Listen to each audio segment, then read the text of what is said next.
Wari sapuna tabinabagidmk taramna ookchabaga loinana lobirasi Amit Kumar Hudrombagi the bus stand. Wari asigi season 2 Nepal subatangka.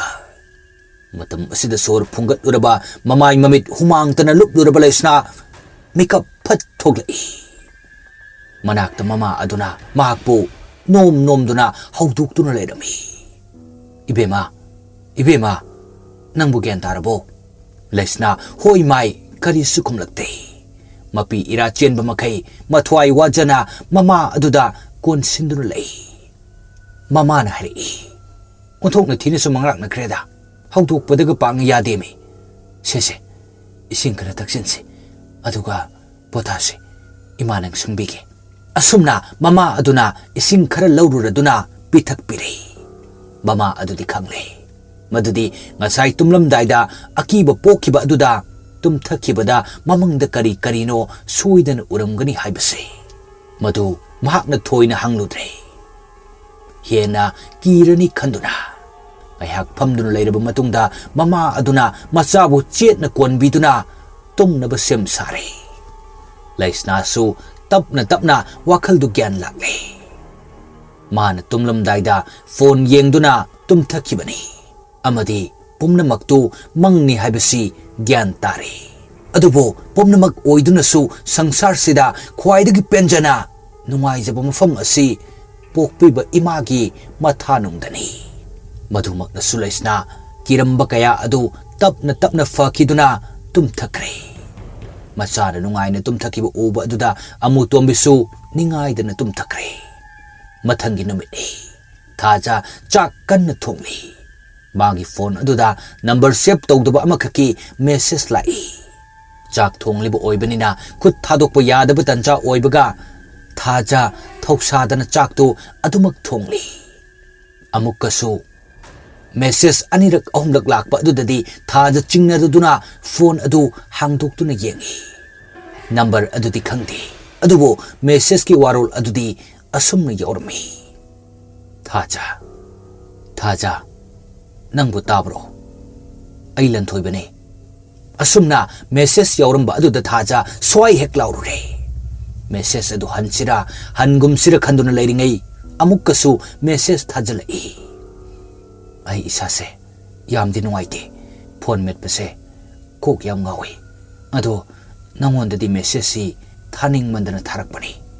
Nahando sapabana nangonda kaino khara hai. Ado nang lana slogan ko. Thaja message reply karim tahandi. Kari haidoino haibasu khanjani. Message adusu amuk hana tharakidre. Mahakna khanjana dun leiringai pressure cooker na fat kamlakba adudadi khangprek he khangi. Mihunga chenkhat kiba makai khangkhiduna sor fawba thabet holi. Cooker sisu tanchade masi haina fawba machinda haidoki. Asumna chak adu sum thongle. Karimtadi khanjiludi. Adubu message amuk khana tharakidaba aduda thaja nungaitabadi poi. Nungaitaba poibadu karigino haina masa matomta amuksu hangjari. Adubu paukhumdi phangde. Asumna chak adu loisilaba matungda chak ka chadaba makai wakhal mawon khandun lay. Talak asida amuk atopa number khangdaba amana call lai. Ngayak mun yenglaga call adu fat paikhate. Hello thaja aine sapabane. Oh aise kaino mahagi tobani lanthoibado masidi wari phajana sanaba yai masa khara nungaiba male moi ima hoisu labukta chathokiba male nangna haibado hausi goina toragera hausikta ingonda message tharame ha kamaina khangde hausiktani as hai report imaso hausing haktang sida mana igi phone paikiba sida number ga loi laukhra male ado na hausi ya doiro yadu ordi lao hoi ai mong yengake hoi ado sapchabadudi adum khara thun hairo mama do amugla adi nuaiti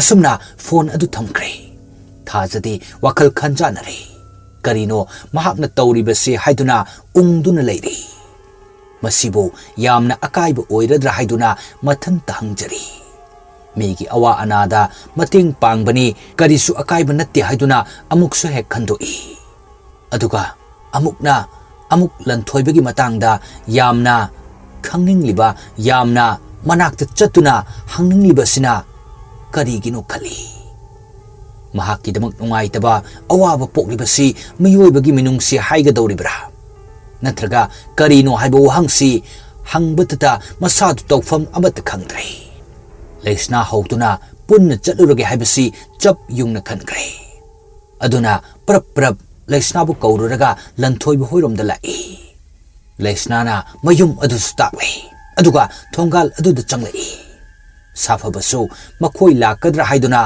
sumang da ngai dun leiramle asumna makhoi ahum imung da changlai leisna di tawriba mong asi kaya nungai banate anaba hangbani hargasu mahaki mabung adubo ningsinglurabadi thajana tawriba asi waroi imung hek yobaga lanthoiba phamung da hiptuna leibadi ore mamai mamit imak maksili mamai aduda cheliba singli sing adusu musin mono ure matam aduda makhoina chingnare madudi mahaki masa asi karino ma changle haibase makhoi changlakpa uba aduda lanthoibana momo noktuna kauri thaja noi lairo lesna su yauri ne thajana nangna sangam de haibaduda lakpani lesna di karimta haide lanthoibana as khangdreda isase haifam ama ikang kangde aina imadadi doctor da yengsina haibani sugya yade maiba na dum tawle masani kaina nungsidraba khangde thajana adumaina so haiganoda phanabane layeng doise thajagi maithong aduda ningamdabagi mami ama tabadu leisna na su ure mahakti thajagi matausi adukki matik warukre adubo mabungi hakan changlini haiduna karibudi tawruni migi apambada phana haiduna su ngasidi wa chap chaba ama ngangna thoke haibasi mahakti khalle aduna lautrabadi tek taki tek chau phakhrani soidana haibasi madu khangle lanthoibana noibu sakcharabo thajana chare lanthoibana hai lesna di wa amta ngangde kaidorage lesna hainingda khumda yadadana asumna khumlai kashu tawte da thoiba lanthoibana hai aidi noi sumainaga lakani khaludi aduna imahawi kanamta su leite chalo langebo leisnan hai yarani da thoiba akhoi sakcharakta sungairi matang asida safaba ka asida fad amuk changlai aduga asumna hari safabana adu thaja nang saurno lanthoibagi imado lambi da lai sana tombana hujik phone torupane thaja mabuk ningda nungai taba amadi phauri adubo upai leitraduna asumna hari da thoiba akhoi amuk chalage lanthoibana karino kaido boisa toino ima hoilaga ngayak phangko kaino safabana yare to noi magi sakta duga kona mu wari sarse aida sata bangong kiro thajana da thoiba chalage nabadu khara thuna paro nongma mu unarase asumna makhoi yum adudagi thoglakle leisna di thajagi mawong matausi yamna hainaraktrabani adubo madu thajadi kali sukhangde magi haibabu lanthoiba nadun leiba asi khakni khali loyagi wakhaldi handak marak kaw khrbugum lei maduna maram oraga leisna di hen warure haibaduni leisna adukki matik waru baibadu oire thongal hek thoglakpaga thajada onsinduna asumna wari saba hori ise thaja masi ibanina sidalaglise yamna lali matungdani chatkumse aina su chatse horoi isena su horakano karigino adude madudi isena hena khangpam topani leisna du kon kitang kalakedi tawi adubo masa mathanta phathajai thajan hari leisna adumna sulana khanganuda sumnagi sidi Meena अवाब Tarak मतमदा मतेंग तौबा हाइदुनी अदुदी मतेंग तौबने हाइदुना मीना नंगबु ओइरगे हाइरअदि कमदौबा लेसना इसे अगिसे असेंबने अदुगा अमुकसु इसा इथोमता इकाइजबदि फावे थौ नतना थौ साबगी थाजा हंदक्ति थमो यौना पाले लेसना की असाउ मैरीना ओलक तेंजगी मचिन अदो थाजना चुमी लेसना नंग हाइरिदो अदुबो आइगे वाखल पुकनिंगदी होंगदेना इसे थाजा नुपी अखोइसे मयामगी मिदेंग फमनी अदुगी सुमतकता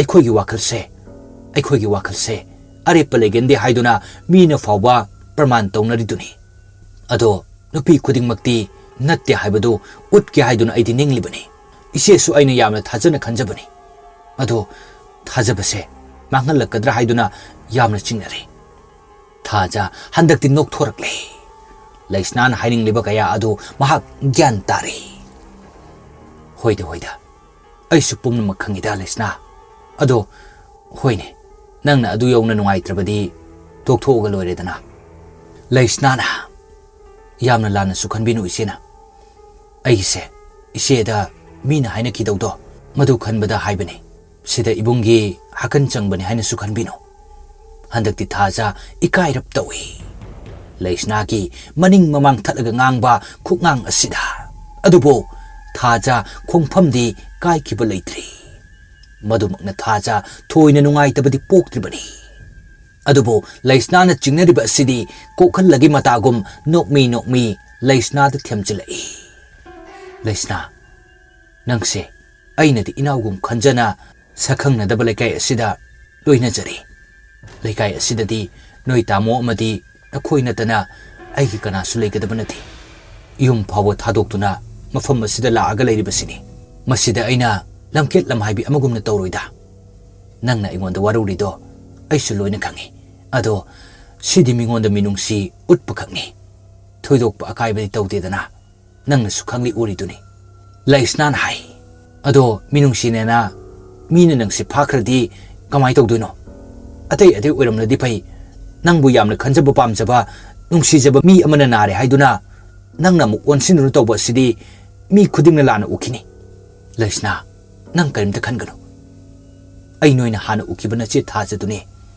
अतै अतोप कनामता नते अदुबु इसे अइ सिमदि हाबिगे अखोइ तामोदो लाइरा रै मी हालुरे जेलदा चंखरे हाइदुना मसिंग थाबिदबदि तौबिनो अइनसु इसेबु यामना थाजना खंजरिबनी इचिंदगी इसे हाइना कौजबगी वानी पुकनिंगददी अखोइ तामोगी लोइनबि ओइगदौबा अइगिना इनम्मा अमगुमना खंजरिबनी मसिमदि इसेना खंबियो मसी हाइदुना लेसनादु गम चटकी थाजसु मागी मतुंग ओइरपना इनदुना चटली थाजसु लोइनमक्ति खंगनी अदुबो मिनुंगसी अमनदि अदुम होमदुना पोरी मैरिक पिदगी मैजाउ ओलद्रा हाइव फाव खंजरे अदुबो हुमलिबु नुंगसित असिगी मायोंदे महाकना सेमदोकनबा होटनबद वाजरे असुमना नोंगमनिनी होख्रे लंथोइबसु थाजदा मेसेज थारकिद्रे लेसनासु थाजग कया लोइनद्रे साफबदी लंथोइबगा अदुम लोइनदुन लेरी साफबना इताउ नंग सिदिना Sakhara नुंगाइब्रा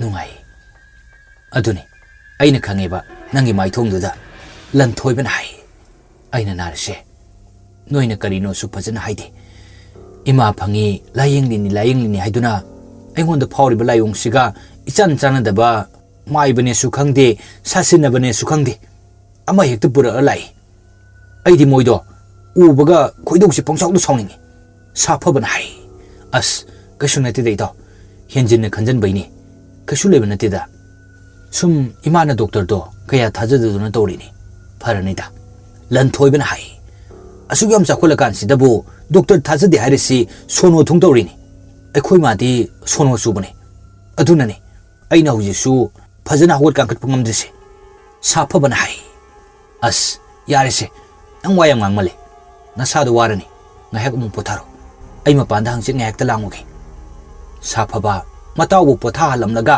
mapalom da thoklai ngayhak masa mauti tingthoi masu anamba matamda mahaki marukki yumda leirabani aduna awaba thabak natrabasu pothapamdi khangdre masadu hai humduna khara sajen tawraga mapan thoke haiduna yena kharomda lai asumna yena kha hek yobaga hauriba yengthu pareng aduda karigum jiba ama leibagi mong du ri madudama ngayhak munna yengdun lei nungthil pobop oibanina karisu thausadana yengi yengthau marak aduda hawdong amamuk chawba matum tasilaga amuba ama leiri karino haiduna safaba mamai adu thangjindru yengi munna yenglinga mikupta amuba adu ngangsang ngangba mamit ani khangpang pangthori matam aduda safaba khangpri khangi aduga maning hali has kaino hojikitabo asi haiduna amukasu yenge haiduna changsili adubo handakti leiramdre waraki sabi gumba natraga lam hawdong gumba oiramgani haiduna wakhal yang thokna leiringai mikup asida nakandaki amuba adu masa ani phandoktuna mamai tamna paisilai khongpham handokpa nanghodana amuba aduna safabagi mamaida thomjilakpa amagumna tawrakpada safaba longna haitharaktuna leimaida tai mahakna turaga leiba matamda ure madudi mamai sangna panba machin atumba panba usek masunataba ama lanthoibagi yena khaki phaglangduda paisilaga mangkibadu ure madu uba maktada safaba ngakpana khamthengkre ahingba jiba makta oiradi asumna tawroi adubo ahingba jiba natabana maram oiraga adumna phaglang aduda mangkibani tuduna leramba safaba phuk haugatuna imung aduda chensili aduga ngasai paisin kiba phaglangi mapa aduda changduna yengi adubo karisu akaibati leramdre maduda hena ngakladuna phaglang aduda makutna nala nalagi yengi maduda su karimta ahongba leramdre safaba ngakpana henman kiduna pakhatpadagi tu fawa chongle asumna leringai lanthoibagi kada okumna go go khongba makhol ama piktak na tarai safaba mamai adu fat leiduna lanthoibagi ka tamna changai thongjinda yaliba parda adu fat haidoktuna yengba matamdadi nahan makhai phamungdagi fajana hotpa ngamdaba lanthoibadu leptuna lerami mahakna leplibadasu mahaki ka adugi upuda mamai onsilagani matamduda safabadi hienna kire mahakna hujikta ukiba mong aduga lanthoibana tawramliba asiga urakpadadi safaba akiba hienna pokle adubo mahaki marupni khanna asumna kauri itaw lanthoiba machi lengdana leptuna adumak leiri itaw kaidorage nangbo handaksu karimta khumdana leptuna leiba aduda chingnaraduna safaba manakta changsinge haiduna makhong adu tapna thangli aduga safabana itaw kaidorage nangna aduda leptuna leiridibo matang asida ngasai oki makhol gumna gog lawba makhol adu maktada asumna khumlai aigi inakta changlakano safaba pungak ngakre tawramliba matau asida kibana sulori imung sida makhoi ani khaksu leiban maram oiraga safaba henna kire adubo kirabasu kina sangsinbadi lepte safabana itaw se onthoro phamungda mu pothase lanthoibana hari aigi nakta changlakano haibane safabana se onthoro oba asi haiduna safaban makut anidu tingthoktuna lanthoibabu painanaba tapna sangsinbada lanthoiba masa adu thak niktuna makhol henna hauna asumna lauri aigi nakta changsilakano safabana aine itaw aine safabane kasu toruse se onthor oba masi haiba loi phatringai lanthoiba mamai adu sat onthori matamduda oiramliba fibam adudi angakpani mayadagina I asiba musin muba mayam ama sientharai aduga mamittagisu leppalaitana sientharai Amuktang kan na laurumdaga lantoiba lekthaduna takre. Saphaba ahan badadi kirami. Adubo lekthaduna takiba adudadi sensinduna lantoiba bu pamkali. Pamungda irenjana thamlaba matungda machin maya mamai adu samthoknaba imungdagi ising lawba chensinki. Ising bucket amaga tab amaga phadiga paiduna amuk sensilai. Asumna saphaba matau asibu seba tawbiduna thambiri. Saphaba khangle madudi mahaki matau asi phatraba bhut amana changdun leiri haibase. Hanadi asigumbasi mamit makna udabani. Adubo ngasidi mitmangda ure. Mamang takta kira kaya thengna khibudun maram oiraga tawba soidana oigani khali. Asumna lanthoibagi mama aduga wa khanaraga kari no taunana bahaiduna adumak laikre. Somdana Brajalal ukil afaba ama koithi thiduna hainarure. Senjau paiba koubanina ukil dusu irai lainadi adum phangi. Ukil aduga loinana loyagi mayumda lakle. Yum yorabada laisna siam amadi amu tombiga punna wari sanare. Brajalal gi matau aduda amu tombidi haraujari. Adubo siam di wakal amada imang mangwi. Mahaksu mamang takta mahakpu awafamda tahannaba sinkibada achowa thaudang lokibadu Brajalal ni haibasi haipet chingnaribani. Aduga somdasu Brajalal siam adu ubu matamda wakaldu ningjing mangjingnare. Adubo haukiba kaya adu kauthoklaga macha adubu kannabagidamakta siam hoigi mating pangba tare. Asumna siam amadi Brajalal ikoi koinaba haibadu oiri. Amarom dalisnadi mabungi khalaga nungaibagi pankhai leitre. Adubo mabungduna thoklaklaga laisnagi mong matausi ubaga wakal charangna khini khanbadadi Brajalal amadi Purnima du pukningna penjaba misakti oitre. Adum oinamak mabung asidabu lauthoklabadi khanna migi makada nonjarabasu nonjarage khale. Asumna makoi kupna wari sanarba matungda Brajalal hoi hannanaba sem sakre. Makoi gi gari adu tapna thongal adudagi thaudori. Brajalana kadaidano khoi ibemana leiriba yumse Purnima na asomda thaugulo aduga aitaki tu sidagi thongal sini. Asumna makoi gari adu thongal naknadi khamle. Adubo yum aduda changbadi tautre. Maramdi makhoibu taramna okpirakloi khanbana. Brajalal macha adubu amuktang urbadi khanna gari gi mingsel adu haithaduna yengli. Inakta leiringai khangkhite lan amagi mamal. Adubu lapthokrba matam asidadi lan oijaramba asigi magundo chap chana khangle haibagi matagum manakta leiringaida minungsi utpi khedaba adu haujikti masak oirasu amukta uradi haiduna Brajalal mapi ira cheladuna macha adubu thoglak pangairi. Ngai hak leiraba matungda thokmallaktrabada Brajalal mayumda hananaba gari mamai adu tapna leithorakle. Asumna gari adu hek thauba haukibaga thajadu imungdagi phi khara puthoraktuna sumangda phaunanaba semsai. Mahakna thoklaklaba matungdasu thongal adomda mapagi gariga masak chap manaba ama thaukibadu haipeti uhawi. Wakalda khali asibu babagi gari du mankreda. Adubo panthaba tawdana gari masak manaba oiramgani khana wakal adu kauthokle. Tanja asida amuk thongalda nupi ama changlaki. Nupi du mahakna toina uba misakni. Adubo kanano karino haibadudi mamutta na khangdi. Nupi adun hairi. Ibema napabung leikibra.